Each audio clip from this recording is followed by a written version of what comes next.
Selamat malam, Bapak, Ibu, dan saudara-saudara yang kasih dalam Tuhan Yesus. Mari kita berdoa bersama-sama sebelum kita masuk ke dalam sesi materi. Bapak di surga, kami berterima kasih malam ini sekali lagi Engkau memberikan anugerah kepada kami dapat mengikuti lanjutan pembahasan pembinaan guru-guru agama Kristen se-Kalimantan Tengah. Kami terus berdoa ya Tuhan agar kiranya Engkau yang mengerjakan kerinduan di hati kami untuk mau belajar, untuk mau terus dimotivasi mencari kebenaran agar kami sebagai guru memberi contoh teladan kepada anak-anak murid kami. Kami sebagai guru pembelajar, sehingga kami boleh mendorong anak-anak kami juga menjadi murid-murid pembelajar. Dan terlebih-lebih, biarlah kami semua sebagai seorang guru, kami juga menjadi murid kebenaran, yang mau terus mencari kebenaran seumur hidup kami. Malam ini kami akan masuk ke dalam materi, kami berdoa, sekali lagi, kiranya Roh Kuduslah yang menerangi pikiran kami yang gelap, agar kami dapat berpikir terang benderang. Roh Kudus yang membuka telinga rohani kami yang tuli, agar kami dapat mendengar dengan jelas, dan juga menjelikkan mata rohani kami yang buta agar kami dapat melihat kemuliaan Tuhan melalui setiap materi yang akan kami dengarkan, dan juga melembutkan hati kami yang keras terhadap kebenaran firman Tuhan agar ketika benih firman ditaburkan boleh jatuh di hati kami, bertumbuh berakar kuat ke bawah, bertumbuh menghasilkan buah berlimpah ke atas, buah-buah yang mempermuliakan Tuhan. Kiranya Kristus ditinggikan, dipermuliakan dalam pembelajaran kami 1 jam ke depan. Dengarlah doa kami dalam nama Tuhan kami Yesus Kristus, Tuhan dan Juru Selamat kami yang hidup. Kami berdoa dan bersyukur. Amin. Ya, Bapak Ibu, malam ini kita akan melanjutkan pembahasan kita. Malam ini kita akan membahas ketetapan Allah. Apakah ketetapan Allah itu? Jawabnya, ketetapan Allah adalah maksudnya yang kekal, yang sesuai dengan keputusan kehendaknya sendiri. Dia telah menentukan sebelumnya setiap hal yang akan terjadi. Alkitab menyatakan bahwa Allah di dalam segala sesuatu bekerja menurut keputusan kehendaknya. Efesus 1 ayat yang keempat, kita akan membacakan, saya akan membacakan untuk Bapak Ibu. Efesus 1 ayat 1 dan Efesus 1 ayat 4 dan ayat 11. Sebab di dalam Dia Allah telah memilih kita sebelum dunia dijadikan. Kami yang dari semula ditentukan untuk menerima bagian itu sesuai dengan maksud Allah yang di dalam segala sesuatu bekerja menurut keputusan kehendaknya. Nah, jadi dari sini Bapak Ibu kita sudah langsung bisa melihat bahwa ketetapan-ketetapan Allah adalah maksud Allah yang kekal sesuai dengan keputusan kehendaknya sendiri yang telah menentukan sebelumnya setiap hal yang akan terjadi di seluruh dunia dan sepanjang sejarah. Jadi Allah telah menentukan sebelumnya setiap hal yang akan terjadi. Tidak ada satu hal pun di dunia ini yang terjadi dengan sendirinya atau dengan secara kebetulan. Bapak Ibu bisa ikuti secara perlahan ya. Tidak ada satu hal pun di dunia ini yang terjadi dengan sendirinya atau dengan secara kebetulan. Tidak ada suatu hal pun yang terjadi tanpa alasan. Nah, ini perlu kita yakini, sehingga ketika kita menghadapi, biasanya kalau hal yang menggembirakan kita tidak mempermasalahkan. Ada alasannya terjadi, begitu ya. Tetapi ketika hal yang kurang baik, katakanlah hal yang buruk yang terjadi, maka kita sulit untuk mengerti hal itu terjadi tanpa alasan, gitu ya. Sekarang kita lihat, mari kita membuka Alkitab bersama-sama dari Roma pasal 11. Roma pasal 11 ayat yang ke-36. Roma 11 ayat yang ke-36. Atau siapakah yang pernah memberikan sesuatu kepadanya sehingga ia harus ayat 36. Sebab segala sesuatu adalah dari Dia dan oleh Dia dan kepada Dia. Bagi Dialah kemuliaan sampai selama-lamanya. Nah, jadi Roma pasal 11 ayat 16 ini biasa kita kenal sebagai doksologi ya.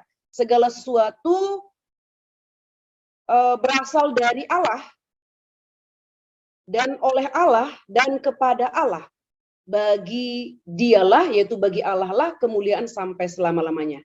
Jadi kita tahu segala sesuatu berasal dari Allah, berjalan oleh Allah, dan kembali kepada Allah. Yesaya 46 ayat 10. Yesaya 46 ayat yang ke-10. Yang memberitahukan dari mulanya hal yang kemudian dan dari zaman purbakala apa yang belum terlaksana. Yang berkata, keputusanku akan sampai dan segala kehendakku akan kulaksanakan. Nah, jadi Yesaya 46 ayat 10 ini dikatakan keputusan dan kehendak Allah pasti terlaksana. Tidak ada satu hal yang dapat menghambat, dapat menggagalkan keputusan kehendak Allah untuk dilaksanakan. Ayub 14 ayat 5.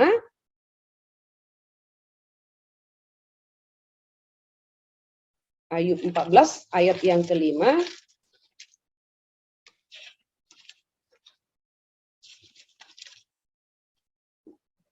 Jikalau hari-harinya sudah pasti dan jumlah bulannya sudah tentu padamu dan batas-batasnya sudah kau tetapkan sehingga tidak dapat dilangkahinya. Ya, jadi hidup dan mati manusia ada di tangan Tuhan. Di dalam Ayub ini dikatakannya, jikalau hari-harinya sudah pasti dan jumlah bulannya sudah tentu padamu dan batas-batasnya sudah kau tetapkan sehingga tidak dapat dilangkahinya. Jadi dalam hidup kita yang satu kali dan singkat ini, Bapak Ibu, Allah lah yang menentukan hidup dan mati kita. Kita tidak dapat memperpanjang hidup kita satu detik pun. Kalau Allah sudah berkata cukup, maka jam hidup kita akan berhenti, begitu kan? Kita akan menghadap Sang Pencipta kita, Sang Pemilik kita. Nah, yang dapat kita lakukan dalam hidup kita yang satu kali dan singkat ini adalah hidup benar dan siap menantikan Tuhan berkata cukup. Kita tidak boleh hidup dengan sembarangan dalam hidup kita yang satu kali dan singkat ini. Karena kita tidak tahu kapan Tuhan berkata cukup dan jam waktu kita, jam hidup kita berhenti. Amsal 6 ayat yang Amsal 16 ayat yang keempat. Tuhan membuat segala sesuatu untuk tujuannya masing-masing, bahkan orang fasik dibuatnya untuk hari malapetaka. Jadi dari Amsal 16:4 memberitahukan kepada kita bahwa Allah menetapkan tujuan segala sesuatu. Ya, Allah menetapkan tujuan segala sesuatu. Ini adalah ayat-ayat, masih banyak lagi ayat-ayat lain yang menunjukkan bahwa tidak ada satu hal pun di dunia ini yang terjadi dengan sendirinya atau kebetulan. Jadi orang Kristen itu tidak percaya dengan kata kebetulan, Bapak Ibu. Ya, malam hari ini kita akan belajar dan harapannya adalah kalau selama ini kita masih ada konsep peristiwa yang terjadi kebetulan gitu ya, atau karena garisan tangan, karena nasib. Alkitab tidak mengajarkan hal itu. Karena Alkitab tidak mengajarkan hal itu, maka kita sebagai orang Kristen tidak boleh memiliki mindset, tidak boleh memiliki konsep yang tidak diajarkan oleh Alkitab. Berarti kita tidak boleh percaya kebetulan, tidak boleh percaya nasib, tidak boleh percaya garisan tangan, dan segala sesuatu yang berhubungan dengan ramalan. Ya, begitu ya. Karena kita tahu bahwa segala sesuatu yang terjadi telah ditetapkan oleh Allah, ya kan? Tadi dari jawabannya kan ya, Allah telah menetapkan segala sesuatu yang akan terjadi. Nah, ini satu analogi nih Bapak Ibu. Analogi yang tidak sempurna tentunya ya. Allah telah menentukan sebelumnya setiap hal yang akan terjadi. Di sini seorang sedang mendesain satu bangunan. Jadi sebelum bangunan itu dibangun, Seluruh detail daripada bangunan itu sudah dirancang di sini. Nah, kurang lebih seperti inilah Allah dalam kekekalan telah merencanakan segala sesuatu. Itu sebabnya Bapak Ibu, tidak ada satu hal yang terjadi dalam dunia ini yang membuat Allah terkejut. Karena Allah sudah mengetahuinya sejak dalam kekekalan, karena Allah sudah merancangnya sejak dalam kekekalan. Bahkan kejatuhan manusia ke dalam dosa tidak membuat Allah terkejut. Karena Allah sudah tahu manusia yang akan diciptakan itu dan diberikan kebebasan kepadanya untuk taat dan tidak taat, akan memilih jalan tidak taat. Itu sebabnya ketika manusia jatuh ke dalam dosa, Kejadian 3 ayat 1 sampai 14, langsung ayat 15 Allah menyediakan jalan keluar. Keturunan perempuan akan meremukkan kepala keturunan seular akan meremukkan tumit keturunan si perempuan. Nah, jadi ketika kita melihat rumah ini seperti dunia. Rumah ini ada karena sudah ada rancangannya terlebih dahulu. Rumah ini tidak dibangun tanpa rancangan. Nah, inilah analogi kalau kita mau melihat dunia dan segala isinya. Rumah dan segala furnis yang ada di dalamnya, sampai kepada taman, semua sudah dirancang. Harap ini bisa menolong kita untuk mengerti bahwa seluruh alam semesta dan segala isinya, seluruh perjalanan sejarah, dan segala peristiwa yang terjadi di dalamnya, sudah ada di dalam ketetapan Allah. Sehingga tidak ada satu hal yang membuat Allah terkejut. Nah, kalau Allah merancang, manusia sebagai gambar dan rupa Allah juga dapat merancang, tetapi ada perbedaan kualitas, ya, different quality. Di dalam rencana Allah, ya, sifatnya adalah kekal. Ya, rencana Allah itu kekal, tidak perlu konsultasi, dan rencana Allah itu tidak pernah berubah, tidak pernah direvisi. Allah tidak membutuhkan konsultasi dengan siapapun. Allah berkonsultasi pada dirinya sendiri. Kita udah belajar Allah Tritunggal, ya. Di dalam Allah Tritunggal menetapkan bersama-sama. Dan apa yang direncanakannya sejak dalam kekekalan itu tidak pernah berubah dan pasti sesuai dengan kehendaknya yang mulia. Mari kita membaca bersama-sama Mazmur pasal 33. Mazmur 33 ayat yang ke-11. Tetapi rencana Tuhan tetap selama-lamanya, rancangan hatinya turun-temurun. Nah, jadi sekali lagi Bapak Ibu, kita mau belajar malam hari ini dan hendaknya kita bisa kagum. Karena kita juga berencana, tapi rencana kita bersifat sementara, harian, mingguan, bulanan gitu ya. Saya sebagai kepala sekolah membuat rencana kerja sekolah per 1 tahun ajaran. Bisa direvisi sewaktu-waktu Bapak Ibu. Bisa berubah, bisa dilaksanakan, bisa tidak dilaksanakan. Tetapi rencana Allah yang kekal itu tidak pernah berubah dan semuanya terlaksana. Semuanya sesuai dengan kehendaknya. Tidak ada yang berlawanan dengan kehendaknya, tidak ada yang tidak terlaksana. Kita lihat rencana manusia adalah rencana harian, mingguan, bulanan, tahunan gitu ya. Lalu butuh konsultasi.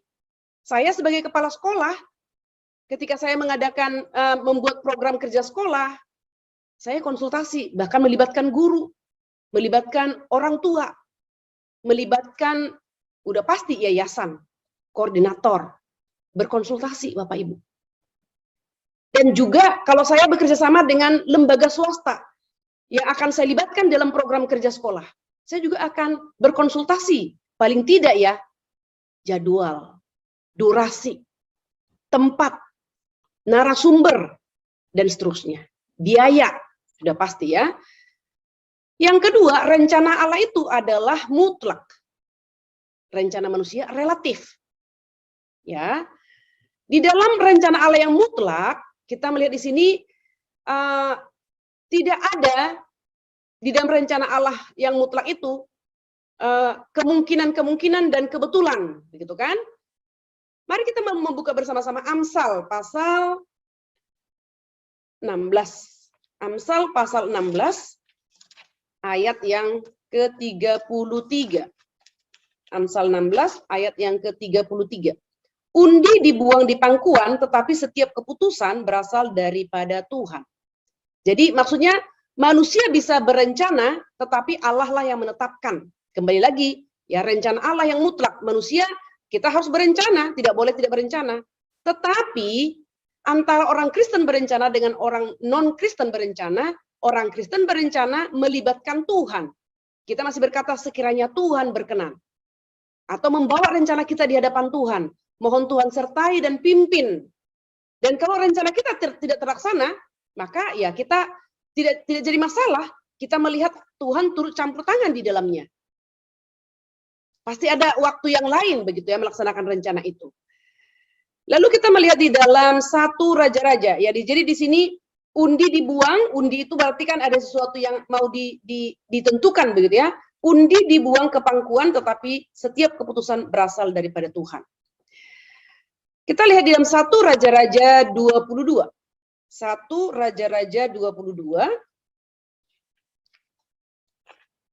Dalam perikop ini Bapak Ibu, ini satu perikop yang sangat terkenal ya. 1 Raja-Raja 22. Ahab memerangi Raja Gilead ya.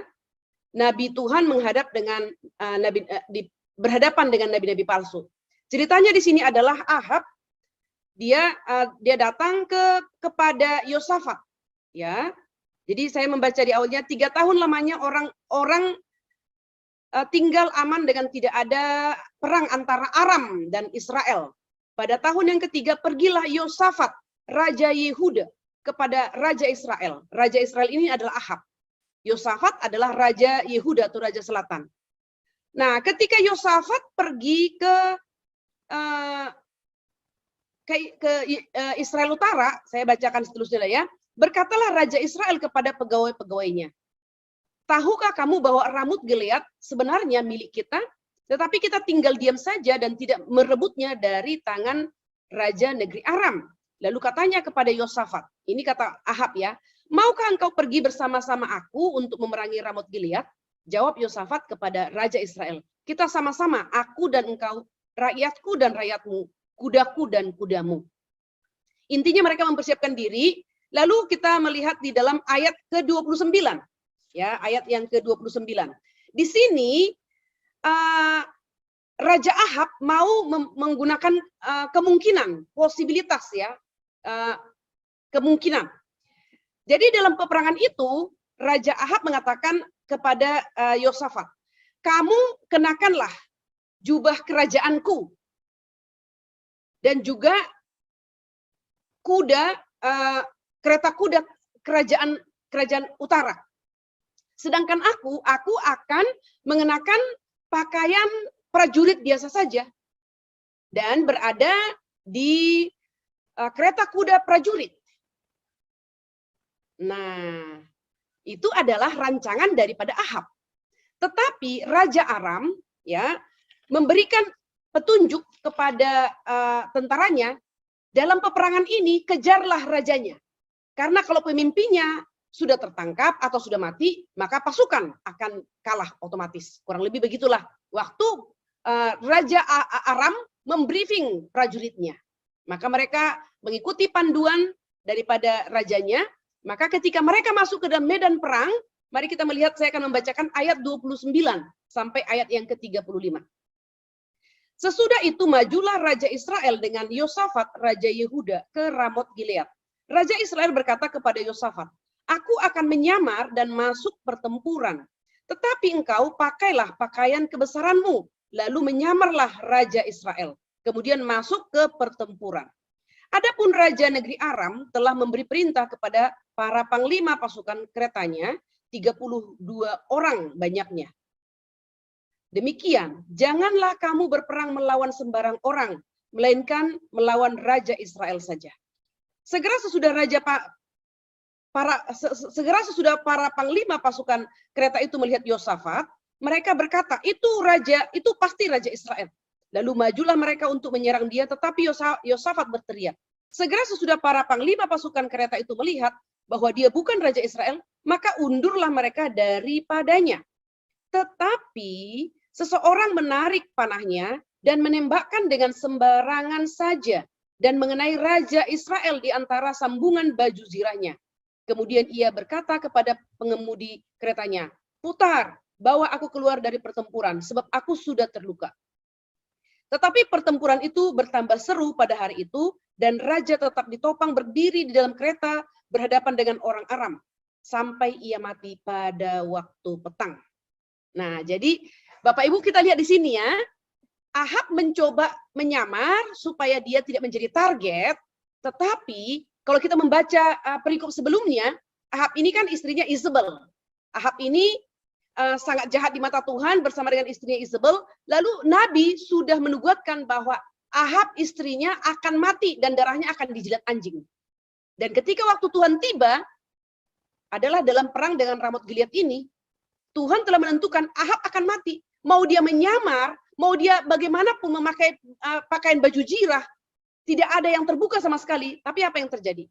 Karena Tuhan sudah menetapkan bahwa dia akan mati, sekalipun dia menyamar, kita lihat di sini. Tetapi ayat 34, tetapi seorang menarik panahnya dan menembakkan dengan sembarangan saja.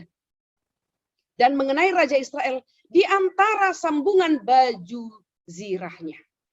Bapak Ibu bisa lihat, sekali lagi manusia dapat mereka-rekakan, manusia dapat merencanakan, tetapi Tuhan yang menetapkan. Manusia bisa berencana, tapi Tuhan yang akan menetapkan segala sesuatu. Nah, jadi kita lihat di sini tidak ada kata kebetulan, dan juga kita tidak bisa memanfaatkan kemungkinan. Kalau Tuhan sudah berketetapan, maka kemungkinan yang kita pikirkan itu pun akan gagal. Nah, ketika kita bicara tentang rencana Allah yang mutlak, lalu muncul pertanyaan, bagaimana dengan kehendak bebas manusia? Ya kan? Bagaimana dengan kehendak bebas manusia? Nah, Bapak Ibu Saudara yang kasih dalam Tuhan Yesus, ketika seorang manusia membuat suatu rencana untuk rumahnya, ya dia berencana membuatnya dengan bebas begitu kan ya. Dan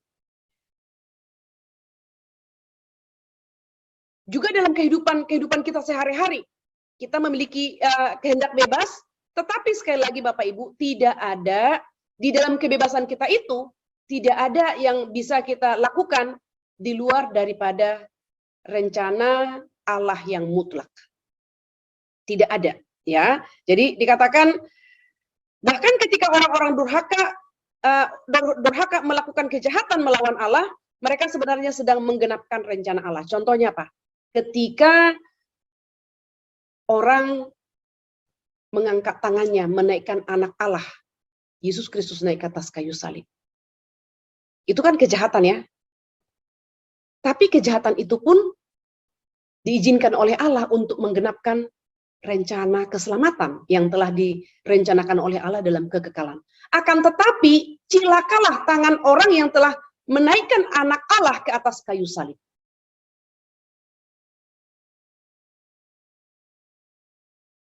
Yesus sudah ditetapkan, direncanakan oleh Allah di dalam kekekalan, akan mati menanggung hukuman dosa umat pilihan sepanjang zaman. Jadi sekiranya Yesus tidak ditangkap, tidak disalibkan oleh Raja Romawi, seperti apa Yesus akan mati di atas kayu salib? Kita tidak tahu. Hanya saja kejahatan manusia dipakai oleh Tuhan untuk menggenapkan rencana kehendaknya, khususnya rencana keselamatan. Bahkan pilihan terpenting yang dibuat oleh manusia untuk menerima Yesus sebagai Tuhan dan Juru Selamat pribadi. Itu kan pilihan terpenting kan? Itu pun telah ditetapkan Allah dalam kekekalan. Ya kan? Semua umat pilihan sepanjang zaman telah ditetapkan Allah di dalam kekekalan. Ketika kita percaya menerima Yesus sebagai Tuhan dan Juru Selamat pribadi, itu bukan dorongan dari diri kita. Itu bukan karena kesadaran kita. Pertama, karena Allah sudah memilih kita dalam kekekalan. Kedua, waktu untuk memunculkan iman kita sudah tiba. Ketiga, anugerah Tuhan sudah tiba pada kita. Maka ketika kita mendengar firman Tuhan,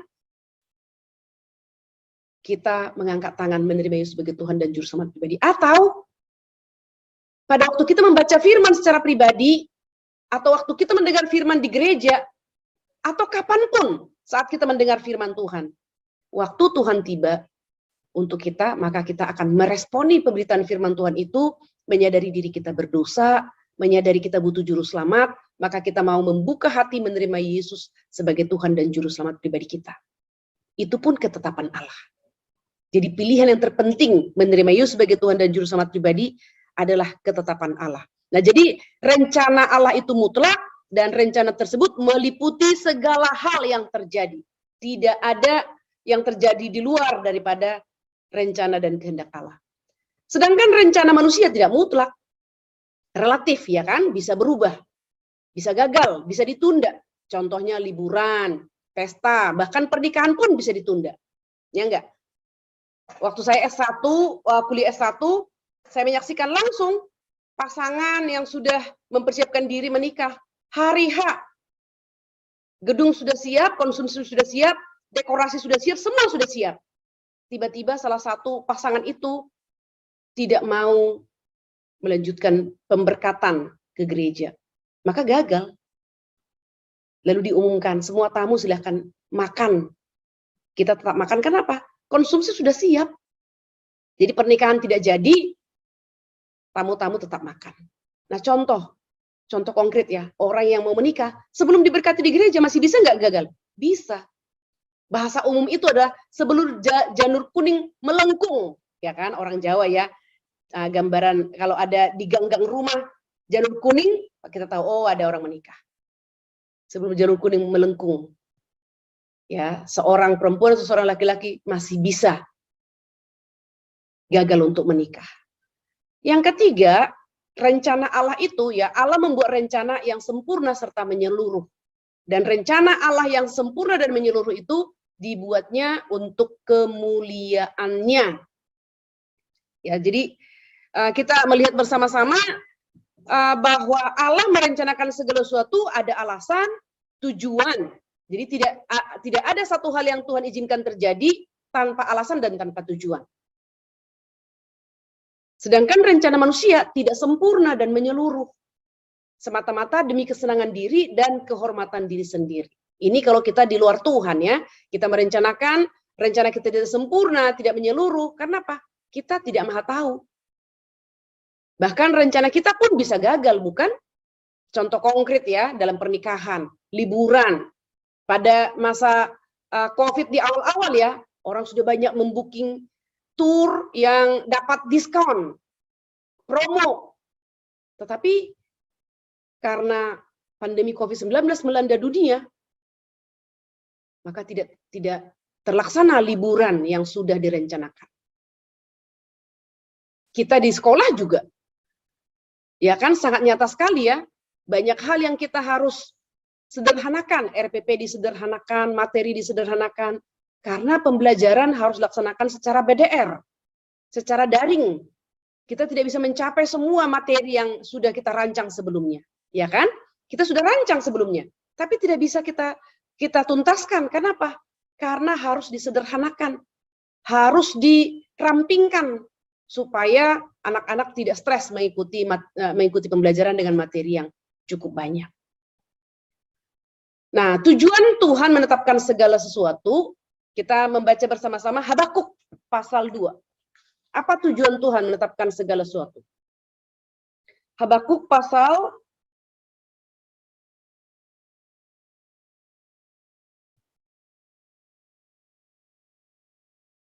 2, ayat yang ke-14.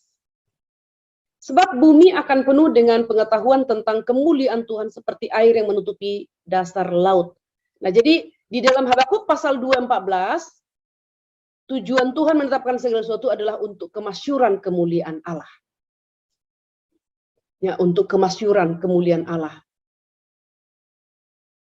Kita masih ingat pertemuan pertama ya, tujuan hidup manusia adalah untuk kemuliaan Allah, untuk menikmati Allah dan kemuliaan Allah. Jadi Tuhan menetapkan segala sesuatu, tujuannya adalah supaya kemuliaan Tuhan dimasyhurkan. Kemudian kita membaca Yesaya 40, Yesaya 40 ayat yang ke-5. Yesaya 40 ayat yang ke-5. maka kemuliaan Tuhan akan dinyatakan dan seluruh umat manusia akan melihatnya bersama-sama. Sungguh Tuhan sendiri telah mengatakannya.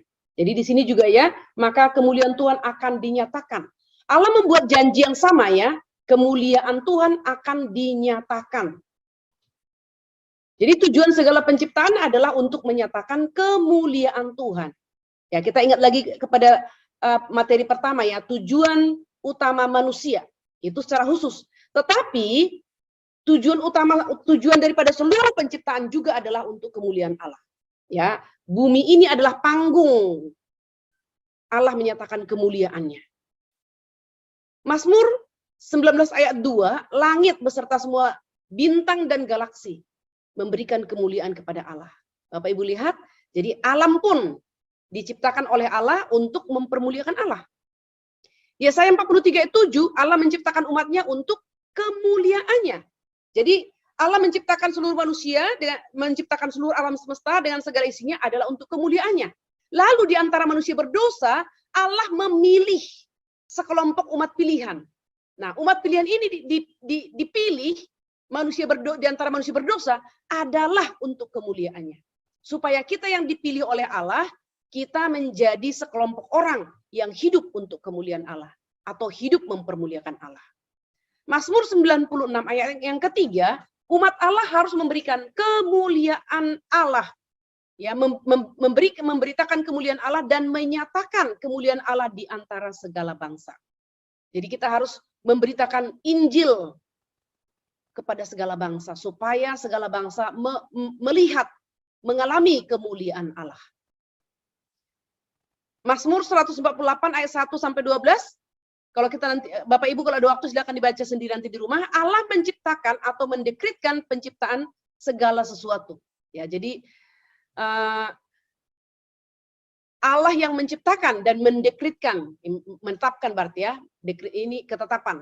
Allah menciptakan dan menetapkan penciptaan segala sesuatu. Tidak ada sesuatu yang diciptakan karena permintaan. Ya kan, sama seperti kita tahu anak-anak tidak pernah minta dilahirkan. Jadi Allah lah yang mengizinkan anak-anak itu dikandung oleh ibunya dan anak itu dilahirkan, bertumbuh menjadi anak, remaja, pemuda, dan dewasa dan seterusnya. Mazmur 2 ayat 6 sampai 8, Allah ya mendekritkan bahwa anaknya akan menjadi penguasa atas segala sesuatu. Yesus menjadi raja di atas segala raja. Daniel 4 ayat 24, Allah juga mengatur hal-hal yang terjadi dalam kehidupan manusia dengan dekrit-dekritnya. Misalnya, Raja Nebukadnezar kehilangan kewarasannya selama 7 tahun. Ya kan? Karena Nebukadnezar tidak mau takluk kepada Tuhan, ya, kepada kedaulatan Tuhan, kepada kemuliaan Tuhan, maka Allah mencabut akal budinya, maka dia menjadi sama seperti binatang. Selama 7 tahun. Dia hidup di padang, ya, rambutnya panjang, kukunya panjang, bahkan dia makan rumput sampai dia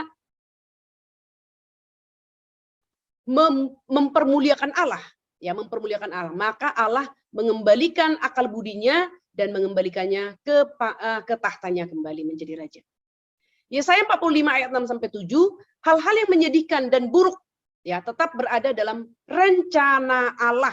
Jadi tidak ada suatu hal yang terjadi. Tadi sore kami ada pembinaan juga, pembahasan kitab Roma. Kami tadi sore membahas bahwa di dalam penderitaan, ya, manusia, orang Kristen bermegah dalam penderitaan. Kenapa? Ini dia jawabannya. Karena kita tahu Allah mengizinkan hal itu terjadi dan melalui penderitaan kita dibentuk menjadi pribadi yang tahan uji. Menjadi pribadi yang berpengharapan kepada Tuhan, tidak melandaskan, tidak membangun fondasi kita berdiri di atas kaki sendiri, tapi kita bersandar kepada Tuhan semata. Nah, jadi kalau kita memiliki pengertian yang benar, pengenalan akan Allah, maka sekalipun kita menghadapi kesulitan, di dalam Roma pasal 5 dikatakan oleh Rasul Paulus, kita pun dapat bermegah di dalam penderitaan. Karena kita tahu, penderitaan itu bukan karena akibat dosa, tapi penderitaan itu akan dipakai oleh Tuhan untuk membentuk kita menjadi pribadi-pribadi yang tangguh, menjadi pribadi-pribadi yang tahan uji, pribadi yang akan bertumbuh dalam kedewasaan. Pribadi yang tidak akan melihat bahwa apapun yang kita capai adalah hasil kerja kita. Tapi kita akan melihat semua adalah dari Tuhan, oleh Tuhan, dan kembali kepada Tuhan. Maka kita akan menjadi pribadi-pribadi yang humble, rendah hati, dan teachable. Seorang yang mau terus belajar, humble dan teachable. Dan ketika kita menjadi seorang pribadi yang humble dan teachable, maka hidup kita akan menjadi hidup yang meninggikan Kristus saja. Kita tidak lagi mencari kemuliaan untuk diri kita. Tetapi apapun yang kita lakukan, kita akan melakukannya demi meninggikan Kristus. Kisah Para Rasul 13:48, Allah menetapkan terlebih dahulu akan menjadi seperti apakah manusia itu dan apa yang akan mereka lakukan. Ya. Nah, sekarang kita akan melihat peringatan, ya, peringatan terhadap kesimpulan yang salah terhadap ketetapan Allah ini. Tidak benar bila dikatakan bahwa Allah yang menciptakan dosa. Tadi kan udah dikatakan ya, Allah menetapkan segala sesuatu. Nah, tetapi ketika kita bicara tentang dosa, kita tidak boleh mengatakan kalau Allah menetapkan segala sesuatu, berarti Allah yang menciptakan dosa. Bapak Ibu, Alkitab tidak pernah mengajarkan kepada kita Allah menciptakan dosa. Alkitab hanya mengajarkan kepada kita Allah menciptakan seluruh alam semesta dan segala isinya. Allah menciptakan manusia dan malaikat. Malaikat sebagai ciptaan roh yang melayani Allah yang adalah roh. Dan dosa masuk ke dalam dunia melalui roh yang jatuh. Ya, melalui malaikat yang jatuh. Karena malaikat menginginkan menjadi seperti Allah, maka dia dibuang. Nah, itulah awal dosa masuk ke dalam dunia. Ya, jadi malaikat yang menginginkan menjadi sama seperti Allah sang penciptanya. Dan hal yang sama dia tawarkan juga kepada Adam dan Hawa. Kalau kau makan buah di tengah taman itu, matamu akan terbuka dan kamu akan menjadi sama dengan Allah. Tahu hal yang baik dan yang jahat. Juga peringatan yang harus diperhatikan adalah ya terhadap kesimpulan yang salah, tidak dapat dikatakan bahwa manusia telah diperlakukan seperti pion dalam permainan catur. Ketika kita berbicara tentang bahwa Allah telah menetapkan segala sesuatu. Jangan sampai kita berpikir, oh, kalau begitu, berarti kita seperti pion. Kalau kita seperti pion, lalu kita melakukan kesalahan, berarti kita tidak bertanggung jawab atas kesalahan kita. Nah, lari-larinya akan ke sana, manusia akan melepaskan tanggung jawab atas perbuatannya. Jadi, manusia itu adalah makhluk hidup, makhluk berpribadi. Itu sebabnya ketika Allah menempatkan Adam dan Hawa di Taman Eden, membuktikan bahwa mereka bukan pion, Allah memberitahukan, Allah membuat perjanjian hidup dengan mereka. Semua buah pohon di taman ini, boleh kamu makan buahnya dengan bebas. Tetapi buah di tengah taman, buah pengetahuan yang baik dan yang jahat, tidak boleh kamu makan. Jika kamu makan, kamu bersama dengan semua keturunanmu akan mati. Tetapi jika kamu tidak makan, kamu bersama dengan semua keturunanmu akan hidup. Nah, jadi itu perjanjiannya jelas, tidak abu-abu ya, sangat jelas sekali. Jika kamu makan, kamu mati. Upah dosa ialah maut. Langsung diringkaskan oleh Rasul Paulus. Jika kamu tidak makan, kamu akan hidup. Tetapi karena Adam dan Hawa adalah makhluk hidup yang berpribadi, memiliki kehendak, ya, karena kepada mereka juga disertakan kebebasan, kemerdekaan, dan kemampuan untuk taat kepada Allah, juga untuk tidak taat kepada Allah, maka mereka menyalahgunakan kebebasan kemampuan itu. Mereka telah memilih untuk tidak taat kepada Allah dengan mengambil buah di tengah taman. Maka dosa masuk ke dalam dunia. Ya.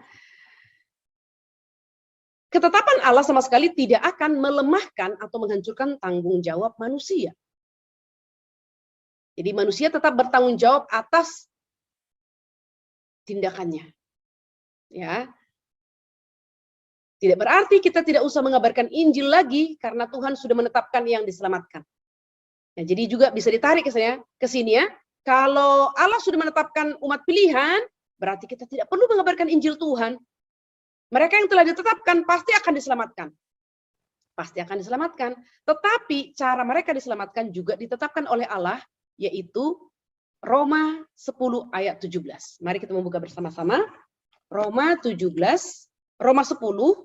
ayat yang ke-17. Roma 10 ayat yang ke-17. Jadi iman timbul dari pendengaran dan pendengaran oleh firman Kristus. Iman timbul. Jadi umat pilihan ditetapkan, dipilih, iman mereka akan dimunculkan melalui pendengaran akan Injil Kristus. Itu sebabnya ketika Yesus naik ke surga, sebelum naik ke surga, Yesus memberikan amanat agung kepada para rasul, dan para rasul memberitakannya kepada semua orang percaya, bahkan kepada kita sampai sekarang, kepada orang percaya sepanjang zaman. Karena itu pergilah, jadikan semua bangsa muridku. Baptiskan mereka dalam nama Allah Bapa, Anak, dan Roh Kudus, dan ketahuilah, aku menyertaimu sampai kepada akhir zaman. Nah, jadi Bapak Ibu perhatikan ya, Allah telah menetapkan untuk memunculkan umat pilihan melalui pendengaran akan Injil Kristus. Maka tugas utama gereja di dalam dunia ini adalah memberitakan Injil Tuhan. Ya, tugas utama. Tugas utama kita bukan diakonia. Tugas utama gereja bukan diakonia.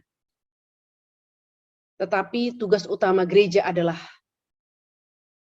memberitakan Injil Tuhan, melaksanakan amanat agung, yaitu memberitakan Injil Tuhan sampai ke ujung bumi.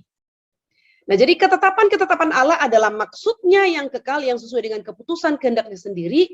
Dia telah menentukan sebelumnya setiap hal yang akan terjadi. Alkitab mengatakan bahwa Allah di dalam segala sesuatu bekerja menurut keputusan kehendaknya. Mari kita membaca bersama Efesus pasal 1. Sekali lagi ya. Tadi ini udah saya bacakan, tapi saya mau mengajak Bapak Ibu untuk membuka Alkitab. Efesus pasal 1 ayat 4. Sebab di dalam Dia Allah telah memilih kita sebelum dunia dijadikan, supaya kita kudus dan tak bercacat di hadapannya. Jadi sebelum dunia dijadikan, kita telah dipilih, umat pilihan. Ya, umat pilihan telah dipilih. Ayat 11. Aku katakan di dalam Kristus, karena di dalam Dialah kami mendapat bagian yang dijanjikan. Kami yang dari semula ditentukan untuk menerima bagian itu sesuai dengan maksud Allah yang di dalam segala sesuatu bekerja menurut keputusan kehendaknya. Nah, jadi Alkitab menyatakan bahwa Allah di dalam segala sesuatu bekerja menurut keputusan kehendaknya. Amin. Mari kita berdoa bersama-sama. Bapak di surga, kami bersyukur berterima kasih untuk materi malam hari ini yang sudah kami paparkan, kami dengarkan. Kami bersyukur karena kami boleh diingatkan kembali bahwa segala sesuatu di dalam dunia ini dan dalam sejarah dunia ini tidak ada yang berjalan begitu saja di luar daripada ketetapan dan kedaulatan Allah. Kami sungguh bersyukur ya Tuhan, dan kami tidak perlu takut akan apapun karena tidak ada satu hal terjadi tanpa alasan dan tanpa tujuan dan tanpa seizin Tuhan. Biarlah kami boleh terus mempercayai Alkitab, sehingga kami tidak takut akan hal apapun yang terjadi. Bahkan hal buruk yang terjadi, kami tahu itu tidak terjadi tanpa tujuan dan tanpa alasan. Terima kasih Tuhan, kami terus berdoa kiranya Engkau menolong kami untuk mengajarkan iman Kristen yang sejati kepada anak-anak murid kami, kepada anak-anak kami di rumah, pada anak murid kami di sekolah. Terima kasih Bapak, kami akan mengakhiri pembelajaran kami, akan beristirahat dan juga berdiskusi. Mohon Tuhan beserta dengan kami. Dalam nama Tuhan kami Yesus Kristus, Tuhan dan Juru Selamat kami yang hidup, kami berdoa dan bersyukur. Amin. Ya, sampai di sini Bapak Ibu, kita akan masuk ke dalam diskusi dan tanya jawab. Saya memberikan kesempatan kepada Bapak Ibu yang mau berdiskusi dan bertanya. Silahkan. Setelah saya itu nanti gantian. Begini, Bu Happy, menyimak dari apa yang disampaikan oleh Ibu tadi, materinya yang memang cukup bagus, karena berbicara tentang Allah menetapkan untuk kehidupan umat manusia. Dan Ibu sudah tadi menceritakan apa yang menjadi rencana manusia itu bisa gagal tanpa seizin Allah. Saya sangat mengaminkan itu, Bu. Karena apa? Karena saya bisa memberi contoh apa yang Ibu sampaikan itu. Tahun 2020 awal, sebelum pandemi masuk ke Indonesia, memang sudah di Cina, memang sudah ada. Saya bersama rekan-rekan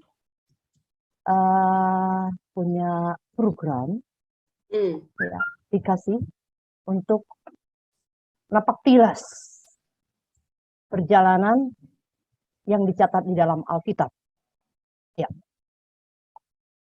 semua berjalan dengan baik sampai pastor sudah di agen dan ditetapkan karena itu harus mendaftar itu 2 bulan baru berangkat. Dan kami akan diarahkan pada bulan Mei 2020.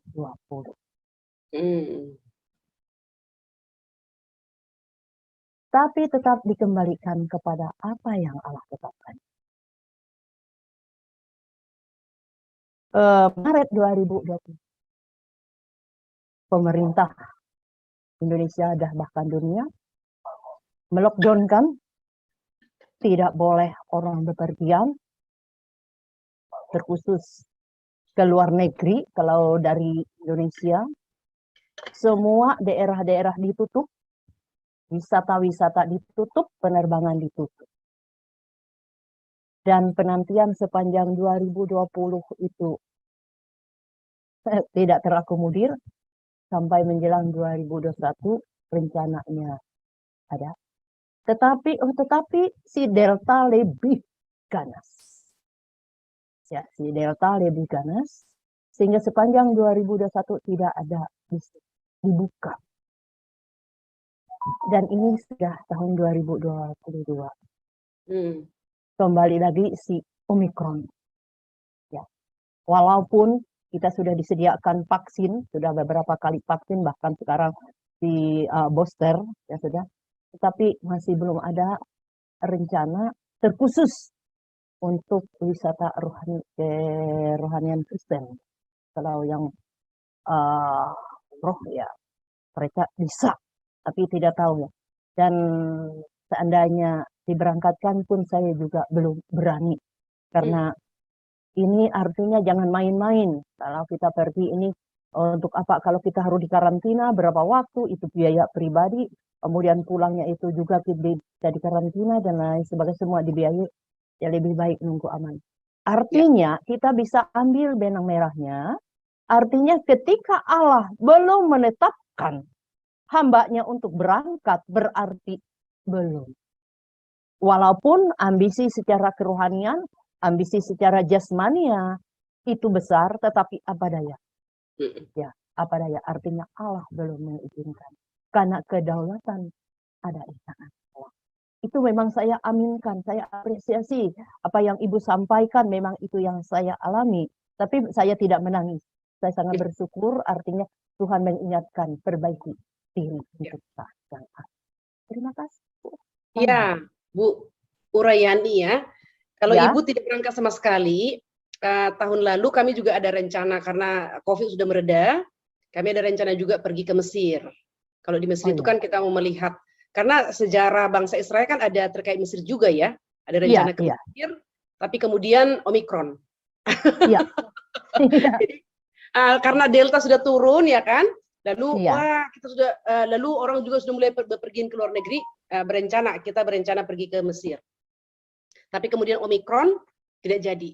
Lalu mundur lagi ke sekarang, akhirnya ada yang mundur, ada yang tetap mau dan kelompok dari gereja kami, termasuk Bapak Stephen Tong, telah berangkat Minggu malam ke Mesir. Nah, tapi satu di antara rombongan positif. Iya.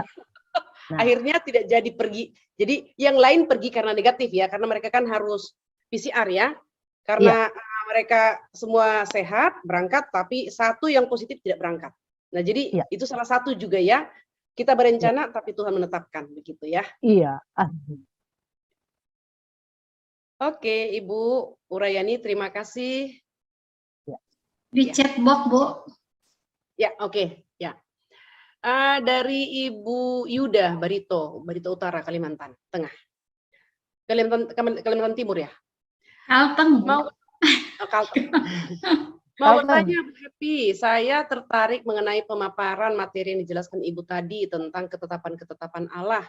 Pertanyaan saya adalah, bagaimana ketika manusia merencanakan yang jahat, sebagai contoh membunuh? Mohon penjelasannya, terima kasih, Tuhan Yesus memberkati. Ya, Bu Yuda, setelah manusia jatuh ke dalam dosa, manusia kita lihat semakin jahat ya. Dan kejahatan manusia yang dihukum Allah pertama kali adalah air bah. Setelah air bah, manusia berkembang dari Nuh dan keturunannya. Dan terus jahat lagi, baru kita lihat lagi Sodom dan Gomora. Ya kan? Dan sampai sekarang kita lihat kejahatan manusia itu sangat amat jahat. Nah, apakah itu ditetapkan oleh Allah?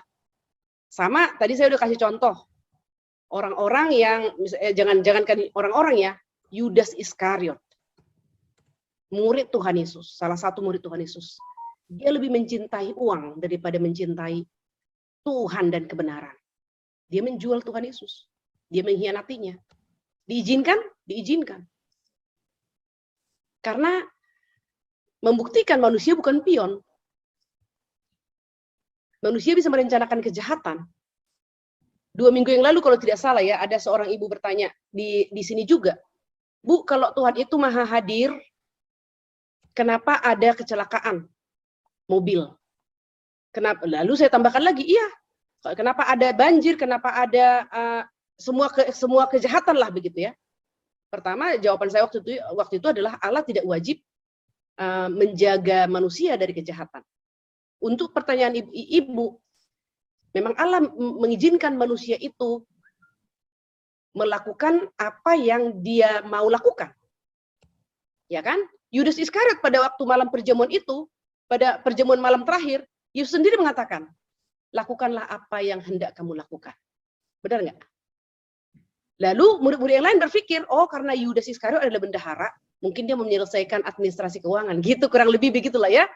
Tapi Tuhan Yesus yang adalah Allah, dia maha tahu juga, bukan?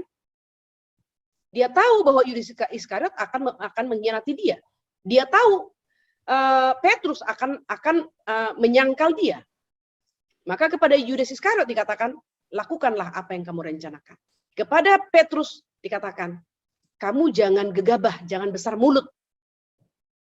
Karena iblis sudah siap menampi kamu. Tapi aku sudah berdoa supaya kamu tidak sampai jatuh. Dan kalau kamu sudah kuat kembali, tugasmu adalah kuatkanlah saudaramu yang lain. Jadi Allah tidak memprotek manusia dari melakukan dan merencanakan dosa. Karena kepada manusia diberikan hukum Taurat ya, hukum Taurat. Dan kepada bangsa Israel diberikan hukum Taurat, dan kepada kita sekarang diberikan Alkitab, PL dan PB. Bagaimana mereka yang tidak memiliki, waktu di PL tidak memiliki hukum Taurat, dan sekarang ini tidak memiliki Alkitab, katakanlah unbeliever. Allah memberikan hukum itu di dalam hati nurani mereka. Bahkan Allah juga bekerja untuk menahan kejahatan melalui hukum sipil. Ya kan? Tapi tetap manusia melakukan kejahatan. Ada hukum sipil loh. Tapi tetap melakukannya. Sama seperti kepada Adam di awal ya. Sangat jelas, kalau kamu makan, kamu mati. Kalau kamu taat, ya, kalau kamu taat, kamu akan diberkati. Kamu tidak taat, kamu akan mati. Tapi dia memilih tidak taat. Kepada Tuhan Yesus dikatakan, kalau kamu taat, kamu akan sengsara dan mati. Yesus tetap taat. Nah, jadi manusia itu adalah pribadi, dan sebagai pribadi dia diberikan kebebasan untuk melakukan apapun. Begitu Bu Yuda. Maka manusia bertanggung jawab atas semua perbuatannya.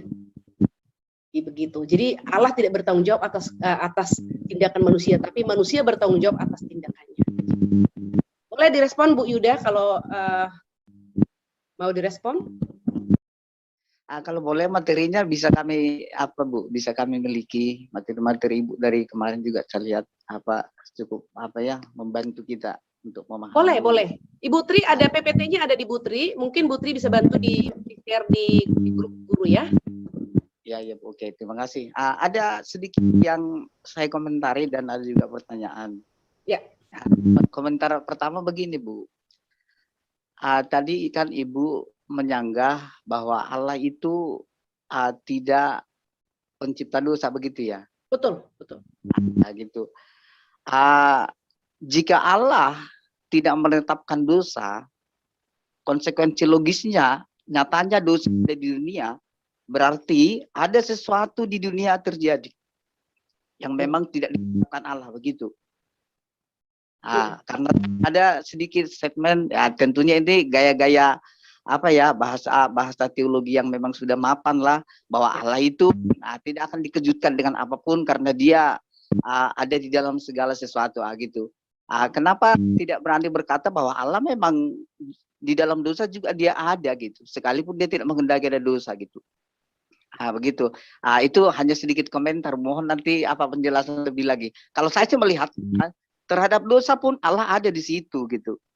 Mana pernah ada Allah itu alfa di dalam segala sesuatu yang terjadi, tidak akan. Begitu. Itu ya. Terus yang kedua pertanyaannya begini, Bu. Ketika bicara tentang ketetapan Allah, yang proporsional sebenarnya yang selama ini memang juga menjadi ganjalan bagi banyak orang ketika kita kaitkan ketetapan Allah dengan keselamatan, mana sebenarnya yang proporsional, Bu?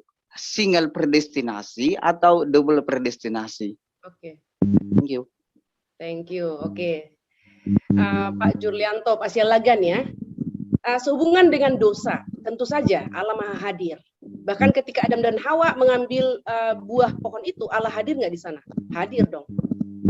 Sama seperti pertanyaan beberapa minggu yang lalu seorang ibu, kalau Tuhan itu Maha Hadir, kenapa ada kecelakaan? Itu baru terjadi kecelakaan di Kalimantan ya, yang yang bus nabrak begitu banyak orang berkelimpangan begitu. Lalu waktu itu saya langsung tambahkan, ya bukan hanya kecelakaan, terjadi pemerkosaan, kebakaran, pembakaran, banjir bandang dan seterusnya. Nah, sehubungan dengan Adam dan Hawa jatuh ke dalam dosa, pertama kita melihat manusia itu adalah makhluk moral ya, diberikan Allah kebebasan kepada mereka untuk memilih. Jadi kalau Agustinus mengatakan itu adalah manusia itu dapat taat, dapat tidak taat. Begitu ya, kemampuan, mereka diberikan kemampuan. Dan membuktikan bahwa dosa tidak membuat manusia tambah bodoh. Karena kemampuan itu tidak hilang. Tetapi yang hilang setelah manusia jatuh ke dalam dosa adalah kemerdekaan. Yang tadinya bisa memilih yang baik dan yang jahat, sekarang tidak bisa lagi memilih yang baik, hanya bisa memilih yang jahat. Dan disitulah dikatakan manusia terbelenggu atau terpenjarakan. Nah, kalau kita mau bertanya, mau membicarakan, waktu manusia jatuh ke dalam dosa, Allah ada di dalam dosa, mungkin pembahasannya aja kali. Jangan menggunakan Allah ada dalam dosa, tapi Allah mengizinkan. Sehingga kita tidak kontradiksi, Allah Maha Hadir, bukan? Allah tahu ada mengambil buah itu. Allah melihat ada memakan buah itu. Sama. Allah melihat. Kalau Bapak hadir beberapa hari yang lalu, berapa minggu lalu atau 2 minggu lalu saya katakan, terjadi pembakaran berkesinambungan tahun 2008. Ya kan, peristiwa Jakarta terbakar sampai ke Jawa Timur, situ Bondo. Itu kan 2008 peristiwanya ya. Allah melihat kebakaran itu enggak? Melihat. Banyak saudara kita yang Chinese Kristen diperkosa. Allah melihat enggak? Melihat dong. Kenapa enggak dihentikan? Tarik kepada peristiwa di Taman Eden. Kenapa Allah tidak hentikan Adam dan Hawa mengambil buah itu? Karena manusia adalah makhluk moral. tahu apa yang baik dan yang jahat. Allah memang memberikan kemampuan itu, membedakan baik dan jahat. Memilih ya, mampu. Karena dikatakan situ kepada manusia pertama disertakan kemerdekaan, kebebasan, dan kemampuan.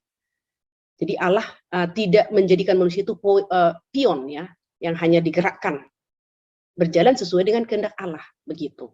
Jadi saya setuju Allah tidak absen pada waktu itu, ya. Allah hadir di sana, dan bahkan di dalam sejarah manusia, perang dunia pertama, perang dunia kedua, perang salib, banyak pembunuhan yang berdarah-darah, kejahatan dimanapun terjadi, Allah hadir di sana, Allah tidak absen.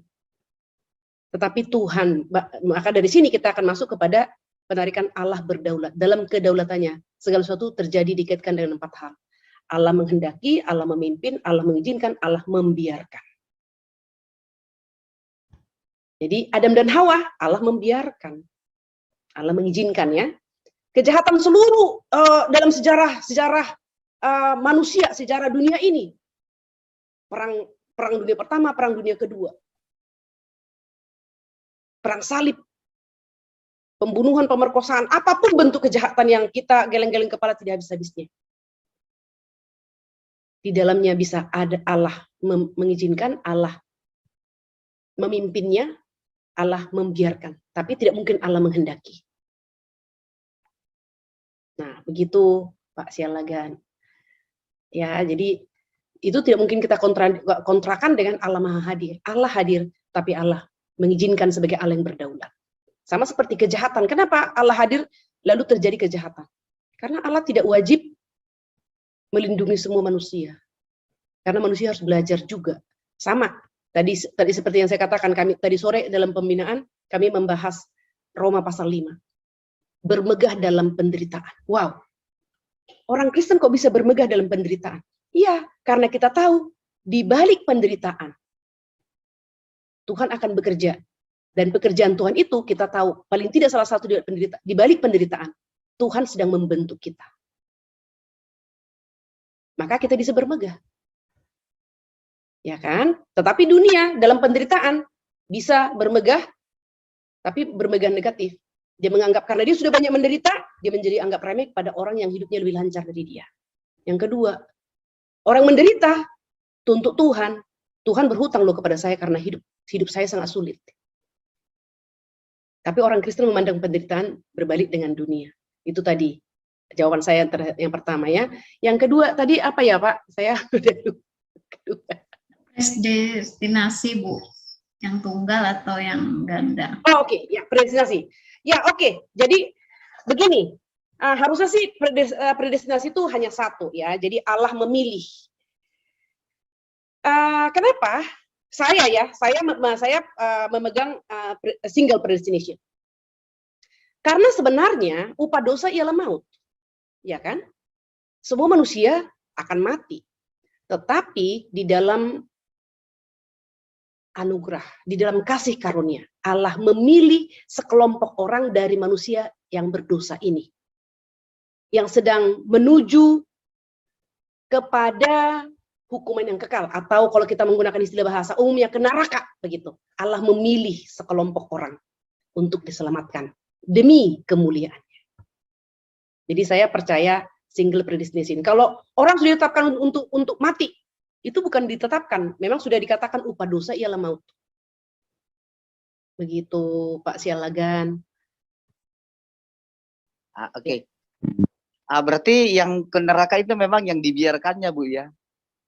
Itu adalah orang yang tidak dipilih, karena memang upah dosa ialah maut. Jadi sebenarnya seluruh manusia seharusnya adalah menerima hukuman yang kekal itu, Pak. Tetapi di dalam anugerah Allah, kami sudah membahas tulip ya, yang pembinaan Rabu, Kamis malam, Rabu sore, Kamis malam kami sudah membahas buku tulip. Di dalam tulip itu ada pemilihan tanpa syarat, unconditional election, pemilihan tanpa syarat. Jadi memang Allah telah memilih sekelompok orang dan pemilihan itu adalah tanpa syarat. Begitu. Jadi saya memegang single predestination, Pak. Ya. Demikian Pak Sialagan. Ya, terima kasih, Bu. Baik.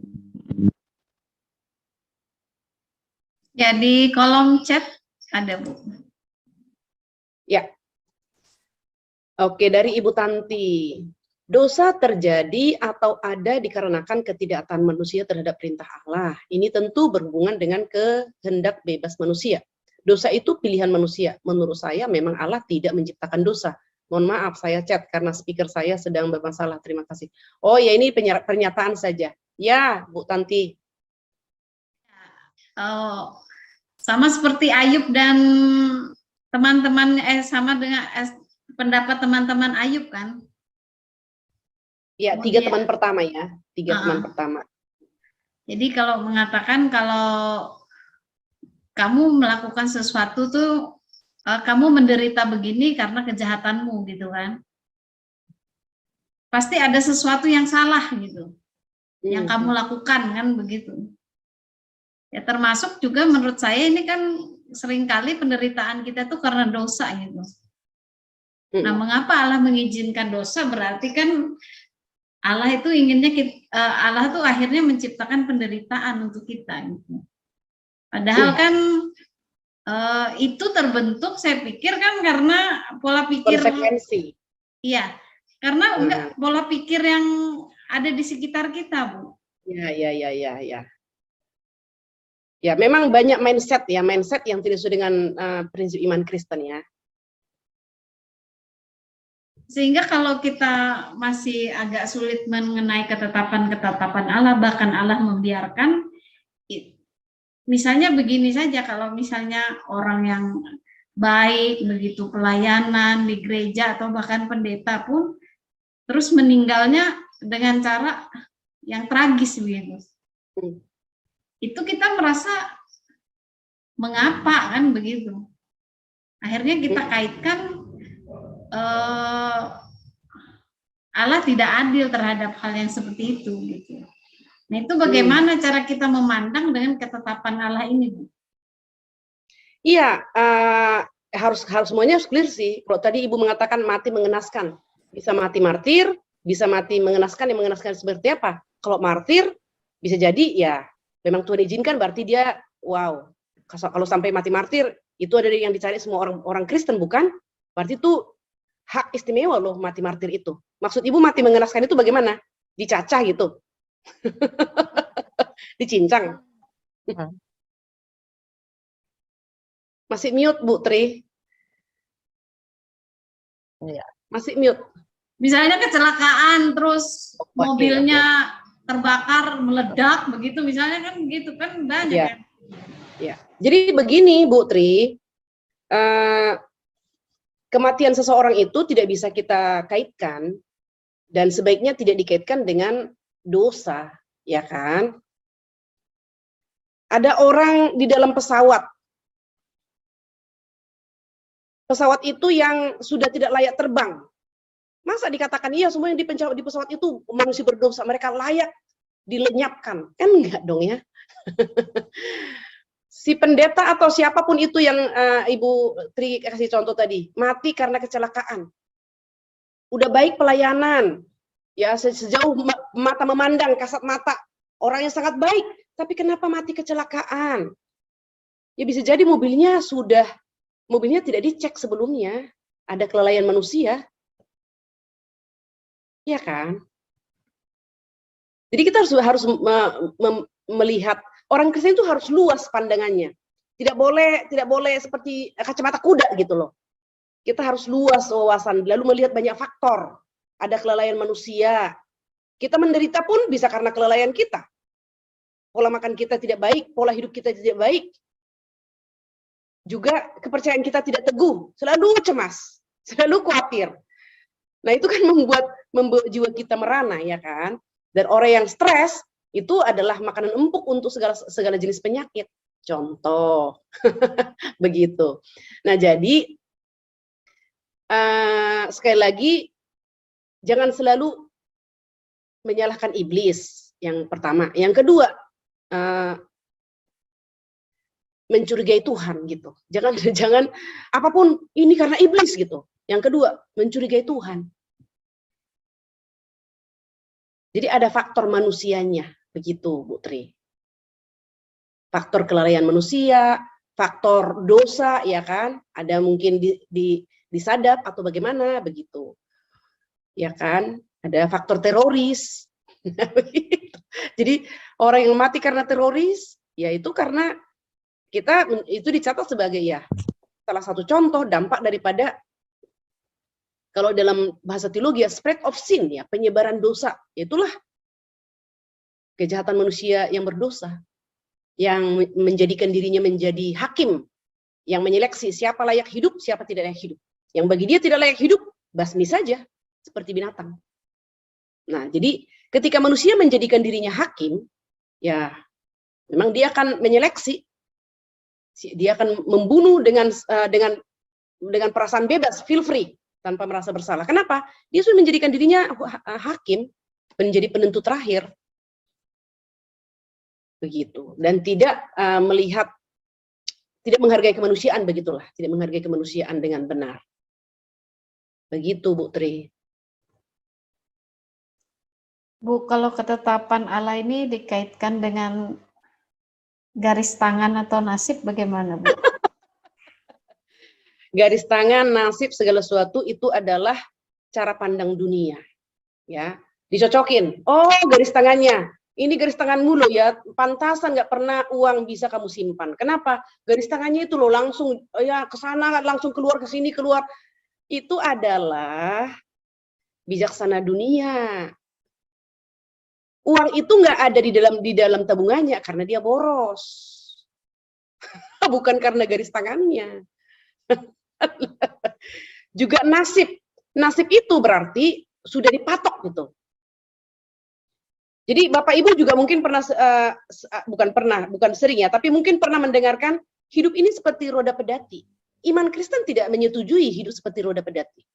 Karena kalau hidup seperti roda pedati, berarti semua orang akan pernah mengalami seperti roda pedati. Roda pedati itu adalah berputar. Akan ada saatnya kita di atas, ada saat di tengah, ada saat di bawah. Apa iya? Ada loh orang seumur hidup miskin. Ada loh seumur hidup kaya. Jadi bijaksana manusia menganalogikan. Sama seperti kita ini harus seperti air, ngikut saja. Enggak loh, orang Kristen tidak seperti air. Orang Kristen itu harus seperti ikan hidup. Ikan hidup itu melawan arus. Gitu. Jadi memang ada filosofi dunia yang tanpa kita sadar kita adopsi, karena memang itu dari orang tua kita, begitu turun temurun. Akhirnya kita pikir sah-sah aja, sampai tiba waktunya kita mendengar firman, dikoreksi, baru kita tahu, oh iya, saya baru mengerti sekarang. Iman Kristen tidak menyetujui nasib, kebetulan, kemungkinan, ya kan? Posibilitas aja tidak disetujui gitu. Kenapa? Allah sudah menentukan. Contoh konkret tadi si Ahab, dia menggunakan posibilitas, kemungkinan. Tapi Tuhan sudah menetapkan hari itu kamu akan mati, darahmu akan dijilat sama anjing. Benar, ketika diperintahkan prajuritnya yang membawa kereta kuda itu putar, saya sudah kena panah gitulah ya, atau tombak. Tapi katanya perang itu berkecamuk, lalu si prajurit yang membawa kereta kuda itu tidak membawanya pulang. Dia berputar terus di dalam perang itu sampai dia mati, darahnya berceceran. Benar, dijilat sama anjing. Gitu. Ya kan? Lalu ada juga nih, ketika bangsa Israel berjalan, siapa itu ya? Yang dikatakan seorang raja minta kepada satu nabi bukan nabi Tuhan, kutukilah Israel gitu, supaya mereka menjadi celaka. Tapi Tuhan bertemu Bileam, ya kan? Bileam diminta kutuki katanya. Tapi apa yang terjadi? Malaikat Tuhan menampakkan diri kepada binatang tunggangannya ya. Dia pukul tuh binatang tunggangannya, sampai binatang tunggangannya itu dikatakan, kenapa kamu pukul saya? Berbicara loh. Berbicara. Lalu Tuhan mengatakan, kamu tidak boleh, Tuhan berbicara kepada Bileam, kamu tidak boleh mengutuki Israel. Kamu harus memberkatinya. Dan Bileam tidak bisa berbuat apa-apa, sekalipun dia dibayar begitu mahal oleh raja kafir ya, yang menghendaki bangsa Israel dikutukin sama Bileam. Tapi dia tidak bisa mengutuki, karena Tuhan pada saat itu harus membawa Israel sampai settle di tanah Kanaan. Begitu. Oke. Ini ada nih Bu Tanti. Bu, jadi mana yang sesuai dengan kehendak Allah? Kehendak Allah nasib atau takdir, Bu? Maaf, chatnya berantakan. Iya, Bu Tanti. Kehendak Allah itu adalah kita mengacu kepada Alkitab. Takdir itu berarti sesuatu yang sudah dikunci. Tidak bisa lagi berubah. Sedangkan kehendak Allah kita tidak tahu. Saat ini kita miskin, kita tidak tahu. Kalau kita kerja keras, mohon Tuhan berkati, bisa jadi kita kaya. Begitu. Jadi tidak orang iman Kristen itu tidak mengajarkan takdir. Ya. Dan kebetulan juga, kebetulan ya, saya pergi ke Kalimantan ketemu sama Ibu Tri. Nggak ada kebetulan. Saya pergi ke Kalimantan, Tuhan memimpin saya bertemu dengan Ibu Tri. Nah, itu kalimatnya. Bukan kebetulan. Saya rencana nih, tadi Ibu uraian ya, kami berencana mau perjalanan rohani nih ke Israel. Kebetulan terjadi COVID. Nggak ada kebetulan.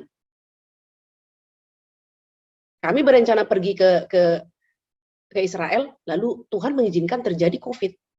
Batal perjalanannya, rencananya. Kan begitu dong ya? Allah mengizinkan. COVID ini kan Allah mengizinkan kan ya? Dan kita tidak tahu rencana Allah secara keseluruhan. Tapi paling tidak ya, di balik COVID ini ada banyak hal positif yang kita lihat, ada banyak hal negatif. Ada banyak orang diberkati, ada banyak orang juga yang kehilangan pekerjaan, dan lain sebagainya. Tidak sedikit orang yang terberkati, paling tidak secara rohani, melalui COVID ini. Ada ratusan jemaat yang saya konseling selama 2 tahun ini. Dan ratusan di antara mereka mengatakan, Bu Happy, melalui COVID ini ya, saya baru kali ini mengalami pertumbuhan rohani. Rohani saya gemuk sekali. Kenapa? Setiap waktu yang saya punya, dalam waktu luang, selama saya bisa akses internet, saya bisa mendengar firman Tuhan. Di mana saja. Firman Tuhan yang terbaik yang bisa saya dengar. Dari hamba Tuhan yang baik tentunya. Tapi ada juga, sedikit sekali tapinya, jemaat yang mengatakan, Bu Happy, di tengah COVID ini saya nggak bisa pergi gereja, saya garing. Saya tanya, Bu, di rumah bisa ada internet? Nggak ada. Nah, tapi nggak ada ide untuk membuka YouTube, membuka khutbah-khutbah yang bermutu dan berkualitas. Jadi, Bapak Ibu lihat ya, jadi sama-sama terdampak, kita semua terkurung di rumah kita masing-masing. Paling tidak awal-awal tahun 2020 ya. Tapi ada orang yang mendapat berkat rohani, berlimpah, ada orang yang sangat garing dan menjadi letih lesu di dalam kerohanian. Nah, begitu. Jadi sekali lagi ya, Bapak Ibu, ini mewakili pertanyaan Ibu Tanti ini. Kehendak Allah itu tidak ada sama sekali berhubungan dengan nasib dan takdir. Kita iman Kristen tidak mengajarkan takdir dan nasib, begitu. Yang ada adalah Tuhan memimpin.